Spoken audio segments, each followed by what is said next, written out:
Audiolibro Nueva Medicina Germánica, el testamento de una nueva medicina, parte 1. Autor, Dr. Rike Hirdhammer, doctor en medicina y teólogo. Las 5 leyes biológicas de la naturaleza, fundamento de toda la medicina. Los programas biológicos sensatos especiales de la naturaleza. Música Melodía arcaica, Mein Studentenmädchen, compuesta por el Dr. Rike Hirdhammer. Capítulo 27. Locución Josep María Subirá y Vallés, divulgador, escritor y facilitador de salud. 16.5. Úlcera de estómago y del duodeno. Después de haber interpelado personalmente a algunos corifeos de la embriología, ahora estoy totalmente seguro de que tanto la mucosa del recto, hasta 12 centímetros del ano, como la mucosa vaginal, incluido el orificio y el cuello del útero, como la mucosa de la vejiga urinaria y la pelvis renal, los 2/3 superiores del epitelio del esófago con la pequeña curvatura del estómago, las células de Langerhans del páncreas y los conductos pancreáticos y biliares del hígado, así como las células de la íntima, las arterias y las venas coronarias muy sensibles, son de origen ectodérmico. Todas estas mucosas presentan epitelio pavimentoso o epitelio plano, todas están invaginadas por el exterior, por lo tanto son de hecho mucosas inmigradas, migración del ectodermo del neoencéfalo. A propósito de esto, he notado una relación fundamental que ahora me parece clara como el sol, pero que antes ha hecho que me exprimiese el cerebro. Se trata de la úlcera del estómago y de la úlcera del duodeno. Como ya he dicho, a posteriori, a todos nos resulta claro que la úlcera gástrica tiene causas psíquicas, así como la duodenal. Para mí, eso no representa nada extraordinario, porque al final todo viene directamente del ordenador cerebro. Pero la úlcera del estómago y la denominada fascies gástrica, conocida por todos los médicos, no están en sintonía con los órganos directos del tronco cerebral de la cavidad abdominal. Tampoco lo está el oncoequivalente de las células Langerhans, insuloma, ni de las células insulares alfa y beta, ni mucho menos un cierto tipo de carcinoma hepático, carcinoma de los conductos biliares. Sin embargo, existen carcinomas del estómago en forma de coliflor, incluso tan grandes que pueden llenar todo el estómago. ¿Cómo se puede explicar esta contradicción? Lo primero de todo, queremos traer a la memoria algo que todos saben, pero que jamás nadie ha conseguido explicar. 1. Una mujer joven jamás se ve afectada por una úlcera de estómago o del duodeno, excepto si es zurda. 2. Es muy raro que una mujer joven femenina pueda tener un carcinoma de los conductos biliares. Todavía no he visto ninguna. Zurdas aparte. 3. Las úlceras gástricas están situadas siempre en el mismo puesto, en el píloro o en el bulbo duodenal y en la pequeña curvatura del estómago, nunca en el fondo o en la curvatura. Los 2/3 superiores del esófago están cubiertos de epitelio pavimentoso, el tercio inferior de epitelio intestinal. A menudo, sin embargo, el epitelio pavimentoso llega hasta el estómago, por lo tanto detrás del llamado cáncreas. 5. Muy a menudo aparecen juntos un carcinoma del recto y de los conductos biliares. Si se recomponen todas las partes del mosaico, resultará con gran probabilidad que parte de este epitelio pavimentoso, que en el curso de la evolución ha crecido de la mucosa de la boca, ectodermo, a lo largo del esófago, en realidad con sus ramificaciones, fibras nerviosas incluidas, ha llegado hasta el duodeno, el páncreas, células de Langerhans y el hígado. Las fibras no han ido más allá y esta es también la razón por la que en el intestino delgado solo encontramos adenocarcinomas. Desde el punto de vista evolutivo, el intestino delgado se ha insertado entre el duodeno y el ciego. En el tronco cerebral presenta un centro de relé relativamente más pequeño que no corresponde con su tamaño y longitud y un contenido conflictivo de contrariedad indigesta. Estoy seguro de que todas las fibras nerviosas que posibilitan la sensibilidad de la pequeña curvatura del estómago, la zona del píloro y del bulbo del estómago y del duodeno, las papilas y el conducto pancreático y el colédoco, así como los conductos hepáticos, todos son alimentados por el giro postcentral derecho lateralmente abajo. Estoy seguro de ello en el caso de los conductos pancreáticos, así como del estómago y el hígado. La inervación de las células Langerhans pancreáticas sensoriales deriva del mesencéfalo, relé a la izquierda paramediano de las células insulares alfa por la insuficiencia de glucagón, conflicto de miedo con asco, relé a la derecha paramediano de las células insulares beta para la diabetes mellitus, conflicto de repulsión. Naturalmente, después de que me metí en esta aventura excitante, he examinado todas mis tomografías axiales computarizadas cerebrales. Efectivamente, he encontrado que, sobre todo en los infartos de corazón izquierdo, había cometido un gran error. Muy a menudo los pacientes tenían dos focos de Hammer, uno típico para la úlcera de la íntima de las coronarias o para el carcinoma intrabronquial a la derecha peninsularmente y un segundo foco de Hammer que no había podido encuadrar bien, pero que presumía tenía que estar relacionado de algún modo. Este se encontraba, sin embargo, siempre en la parte laterobasal del giro postcentral de la corteza sensorial derecha. Una cosa que formaba parte de la rutina era controlar en la historia clínica si el paciente había sufrido también molestias de estómago, que yo había malinterpretado como síntoma de acompañamiento de la angina de pecho de la úlcera de las arterias coronarias. Justamente en la mayor parte de los casos noté que la paciente también había sufrido fuertes molestias de estómago, cólicos, vómitos y cosas parecidas que se consideraban por todos los médicos como un síndrome gastrocardíaco, imputable a los dolores cardíacos. Si ahora consideramos la realidad de la úlcera, vemos que es una reducción de tejido.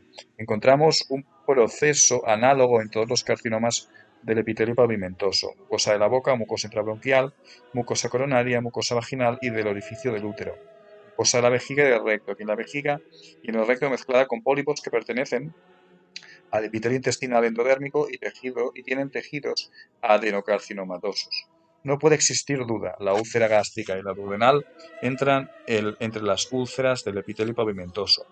Son de origen ectodérmico y tienen su centro de relé en el giro postcentral lateral retroinsularmente a la derecha.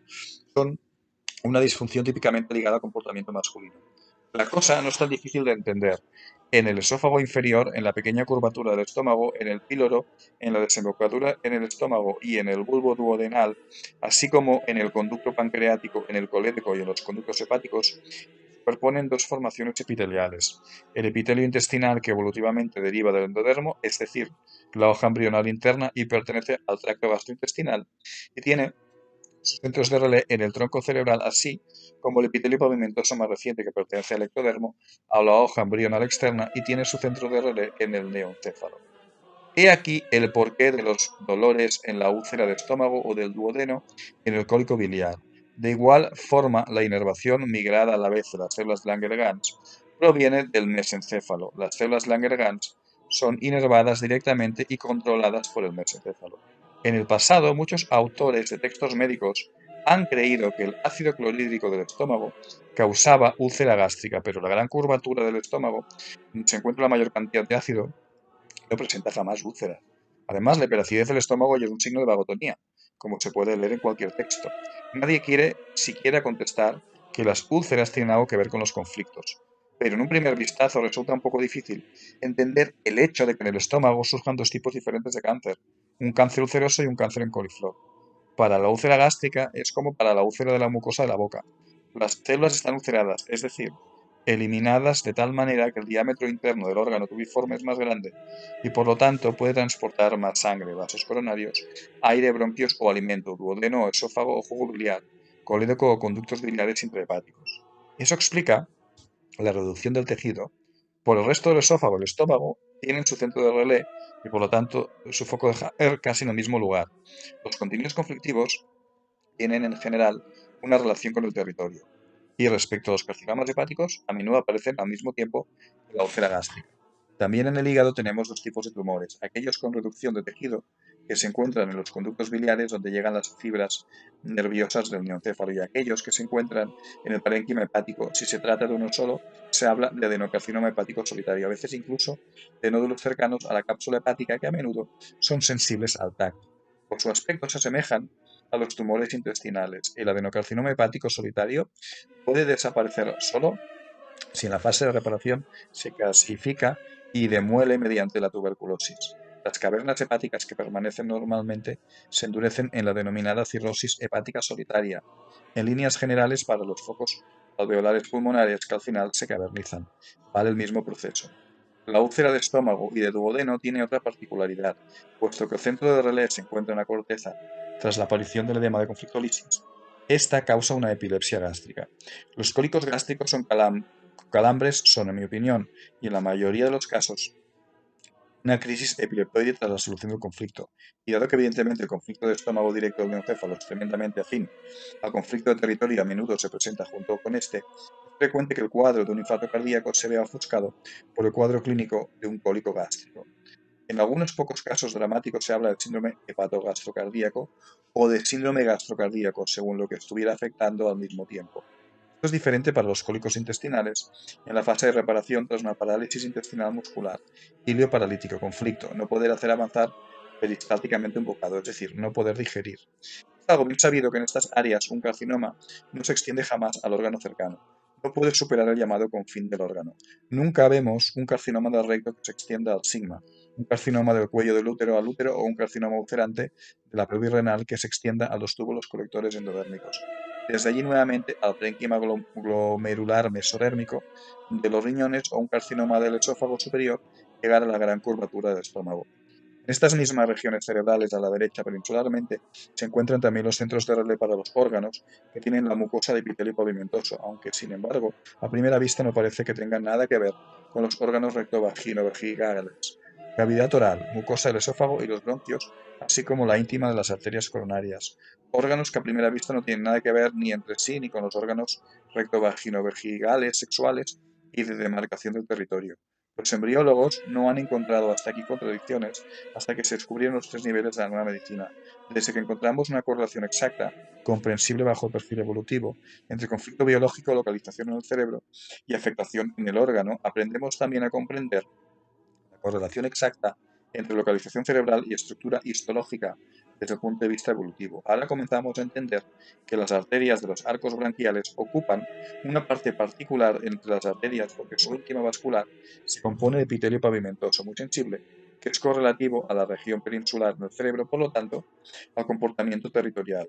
Ahora entendemos por qué en el pasado nos han inducido errores por el hecho de que en el cerebro las células gliales, en parte, son tan parecidas a las células del epitelio pavimentoso corneoso cuando estas células gliales formaban tejidos cicatrizales de glía, mesodérmicos, los llamados gliomas. La piel externa, epidermis, es efectivamente ectodérmica, pero la piel entera se compone evolutivamente de dos pieles diferentes.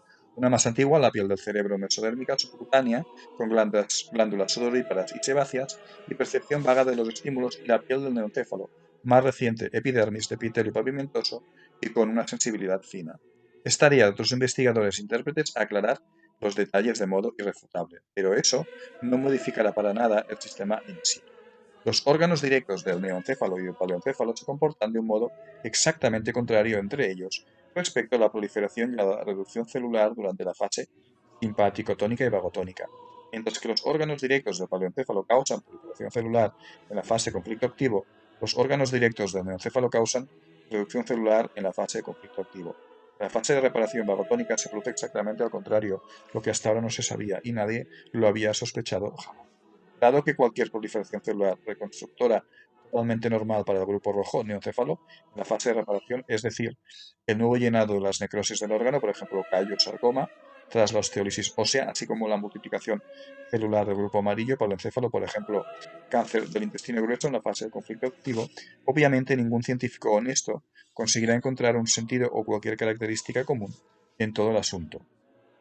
Los menos serios eran aquellos que fingían que había un camino común entre estos dos grupos, de hecho contrarios. Aparte del hecho de que los dos grupos, en un cierto punto, muestran división celular, aunque en fases distintas y por lo tanto motivos del todo diferentes, estas dos divisiones celulares de distinto tipo no tienen realmente nada en común, pues son opuestas.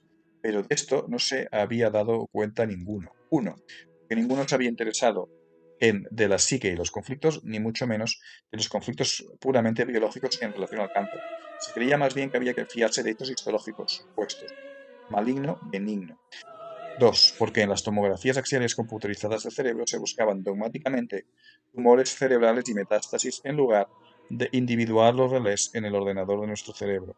No se quería saber absolutamente nada de los focos de Hammer, porque habían echado por tierra toda la medicina. 3. Porque jamás se le dio una mano consciente a la enferma de cáncer o de enfermedades oncoequivalentes. Si se hubiese hecho con el corazón, se habría notado que el grupo amarillo del paleoencéfalo siempre tiene proliferación celular con manos frías y por el contrario el grupo rojo del neoencéfalo muestra siempre proliferación celular de reparación con manos calientes o templadas. Habría sido así de fácil. También en la supuesta quimioterapia citostática no se sabía distinguir las diferentes pertenencias a las hojas embrionales. Antes o después, cualquier oncólogo tendría que haber comprendido que con la quimio como máximo se podía obtener un efecto solo en la fase de reparación y solamente una detención del proceso de reparación.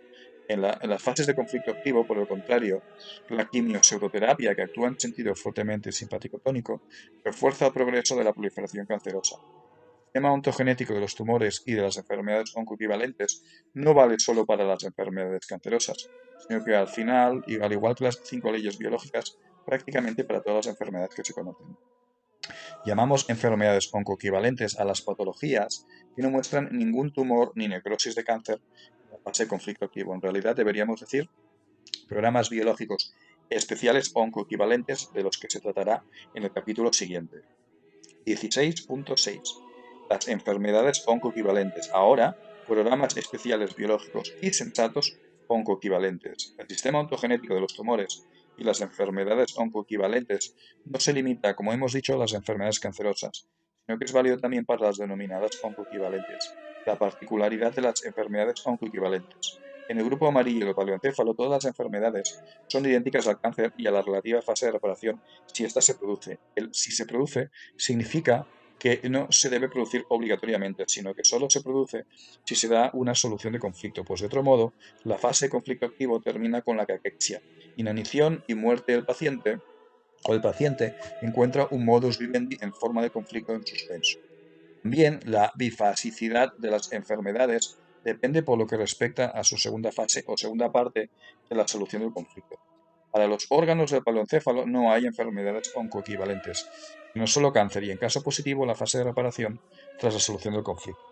Tampoco para los órganos mesodérmicos directos del neoencéfalo, huesos, tejidos, conectores, linfonodos, etc., hay enfermedades oncoequivalentes, sino cáncer en forma de necrosis, osteolisis, lagunas en los tejidos, producciones celulares, así como en el caso positivo de una conflictolisis, hay una fase de reparación o reconstrucción del tejido capilar. Encontramos las enfermedades oncoequivalentes exclusivamente entre las enfermedades orgánicas ectodérmicas directas corticalmente y en estas solo en una parte de estos órganos. A pesar de eso, son muy numerosas.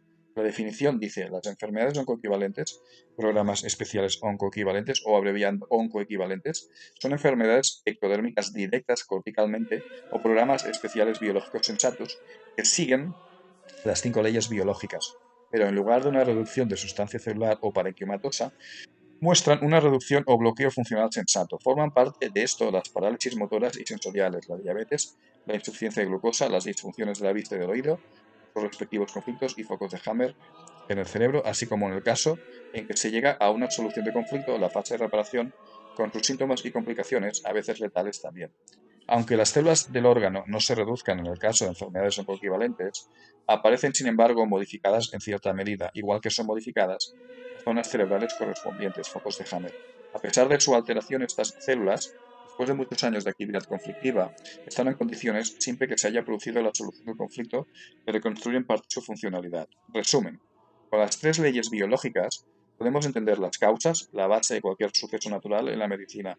Estamos en condiciones de comprender que los programas especiales biológicos y sensatos de cada hoja embrional son por norma procesos programados en nuestro cerebro hace muchos millones de años para nosotros y para todas las otras criaturas, y que se producen desde hace millones de años, siempre del mismo modo o de modo casi análogo, pero que para nosotros se desarrollan como programas especiales biológicos sensatos.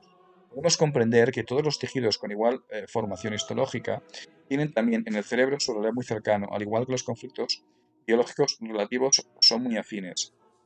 Ahora estamos en condiciones de comprender por qué los sucesos sensatos se ponen en marcha con medios totalmente diferentes, igual que existen hojas embrionales diferentes.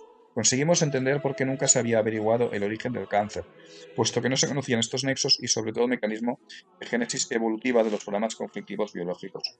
Por lo tanto, en nuestra ignorancia siempre habíamos creído que el cáncer no fuese comprensible, sino simplemente maligno, un suceso salvaje, con proliferación incontrolada que nadie conseguía explicarse.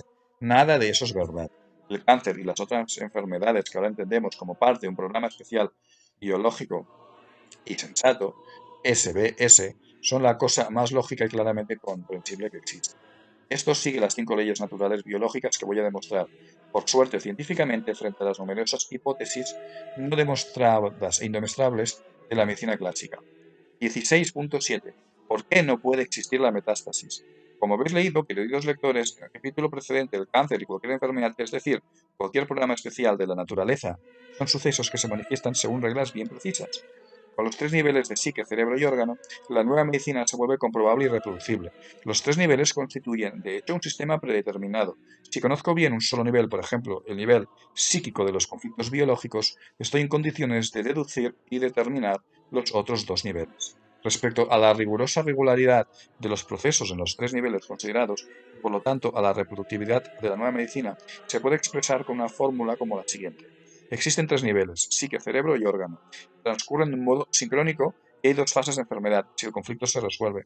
Además, antes de la fase de conflicto activo simpatónica, una fase de normalidad y al final de la fase de reparación vagotónica, de conflicto resuelto, una fase de renormalización. Por lo tanto, no solo tenemos 4 fases para 3 niveles, sino que además 3 puntos importantes, DHS, conflictolisis y crisis epileptoide, presentes todas las veces en los 3 niveles. En total, 21 criterios que podemos examinar individualmente según las 5 leyes biológicas naturales. Pero dado que las 5 leyes biológicas contienen por lo menos 6 criterios, incluidos los biológicos y histológicos, los cerebrales topográficos, organotopográficos de los microbios y de coloración conflictiva, para cada caso se obtienen, si se puede hacer un examen, en los 3 niveles, 126 hechos demostrables y reproducibles.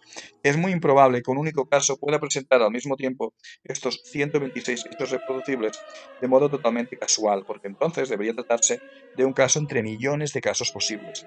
Sin embargo, solo con que el paciente tenga 2 enfermedades que quizás transcurren en parte paralelamente o sucesivamente, entonces los hechos reproducibles aumentan a 252, pero la improbabilidad sube a valores astronómicos.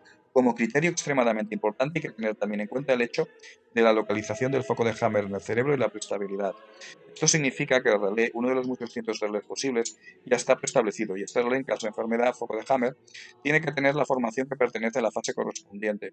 Una probabilidad parecida en un único caso es ya extremadamente baja. A menudo los pacientes tienen más de un cáncer o parálisis, diabetes o similares y para cada enfermedad individual se deben satisfacer todos los criterios. Además, en base al sistema ontogenéticamente condicionado de los humores y de las enfermedades oncoequivalentes, se añade además la correspondencia filogenética del surgimiento de cada enfermedad, por lo que respecta a la formación histológica, la localización cerebral y también al sentido biológico particular de cada programa especial. En la nueva medicina no existen cosas ilógicas, sino al contrario, solo cosas extremadamente sensatas. Así, con sus acrobacias de fe, la medicina oficial habla, siendo buenos, diremos, de modo aventurado, de células cancerosas malignas enloquecidas que crecen sin control y forman tumores secundarios, las supuestas metástasis. Respecto al tema de las metástasis, la doctrina oficial afirma que a partir de un tumor primario, sobre cuyas causas se especula del humo, de la alimentación, de los agentes cancerógenos, de los virus, los genes malignos hereditarios, las células se transfieren o diseminan a través de los vasos sanguíneos o linfáticos. La célula maligna se insertaría en un órgano nuevo y formaría una metástasis. Surgen algunas preguntas a las que, queridos lectores, seguramente podréis responder vosotros mismos. Primera pregunta. El único desarrollo en el cuerpo que lleva a la periferia pasa a través de las arterias. Se habla de diseminación hematógena, por lo tanto, de transporte en los vasos sanguíneos de las presuntas metástasis.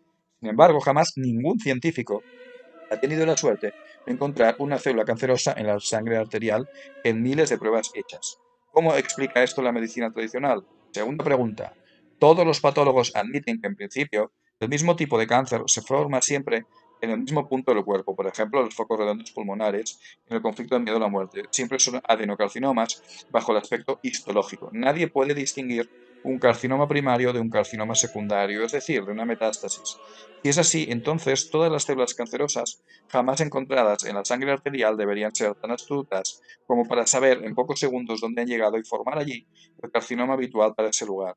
Por ejemplo, un adenocarcinoma del hígado que crece en forma de coliflor produce, por lo tanto, en los huesos de repente una metástasis ósea, es decir, se forman agujeros para conseguir crear al final en el pulmón la metástasis compacta de tipo adenocarcinomatoso. Por lo tanto, no solo hay que suponer una triple metamorfosis, sino también un triple cambio de pertenencia a la relativa hoja embrional, por no hablar del cambio en la correlación de las células con el respectivo relé cerebral. Para decirlo en pocas palabras, un cerdo genera una ternera y la ternera una oveja. ¿Cómo explica esto la medicina tradicional? Tercera pregunta. Los neurohispatólogos están de acuerdo al decir que las células nerviosas cerebrales o ganglios nerviosos pueden multiplicarse lo más durante los 3 primeros meses de vida. Las células de glía, el denominado tejido conector cerebral que no tiene ninguna función nerviosa, sino solo función nutritiva de sustento y cicatrización, puede proliferar de un modo análogo al tejido conector del cuerpo cuando forma las cicatrices. Entonces, si las células cerebrales no pueden multiplicarse, ¿qué son entonces los tumores cerebrales o las metástasis cerebrales? Los neuroinfatólogos concuerdan en el hecho de que para un denominado tumor cerebral siempre se puede adivinar su derivación histológica. Como consecuencia, en el mismo lugar siempre hay en principio el mismo tipo de tejido cerebral, aunque esté un poco modificado por las condiciones de un DHS con relativa fase de conflictólisis activa pero conflicto activo. Pero siempre se reconoce exactamente a qué pertenece. Lo sabemos por el profesor Fitzer, ver capítulo 10, que las cicatrices de glía o los gliomas polimorfos muestran semejanzas con determinados cánceres orgánicos. Las células son, por lo tanto, parecidas morfológicamente. Los tumores cerebrales, en el verdadero sentido de la palabra, no pueden existir. Por lo que respecta a la metástasis cerebral, la medicina clásica pretende dogmáticamente que una célula maligna de metástasis proviene del ovario, llevando a cabo un camino jamás verificado por la sangre. Se establece en el cerebro y allí forma un pequeño ovario, pequeños ovarios y testículos en el cerebro. Algo así tiene que ver realmente con la ciencia. Cuarta pregunta. Si se separa un órgano del cerebro extirpándolo, no se puede inducir un cáncer ni siquiera aplicando los supuestos cancerígenos, ni aunque se aplican localmente los cancerígenos en concentraciones elevadísimas, como se explica este hecho. Cuando se quiso demostrar que se podía inducir el cáncer en las ratas con el formaldehído, a las que las ratas tienen un gran miedo, se les echó en el morro en altas concentraciones durante un año a diario. ¿Os dais cuenta? Quinta pregunta. Universalmente aceptado es que en cientos de pacientes a los que se les realiza una radiografía en el día de diagnóstico del cáncer, en un 98% de las imágenes no aparece ninguna metástasis pulmonar. Pero ese día al paciente se le dice la supuesta verdad. En la mayor parte de los pacientes se trata, como ellos mismos dicen, de un terrible shock, de un DHS. En el 30% y 40% de los casos con la medicina clásica encontramos adenocarcinomas pulmonares ya a partir de 3-4 semanas más tarde. ¿Entendéis? La medicina tradicional, ¿cómo explica este proceso? En los animales no se observan estas metástasis pulmonares. El catedrático de Klagenfurt, en una conferencia en la que estaba yo presente en 1991, dijo: el doctor Hammer dice que los animales tienen la suerte de no entender lo que dicen los catedráticos, entiéndase el pronóstico. Por ese motivo no tienen metástasis. Mi respuesta fue: profesor, por primera vez me ha citado correctamente. Parece que vaya a entender la nueva medicina. Y si quieres, te puedes descargar este libro entrando en labacteriafeliz.com, apartado libros, y puedes encontrar el testamento, primera parte, y el testamento, segunda parte, de forma totalmente gratuita.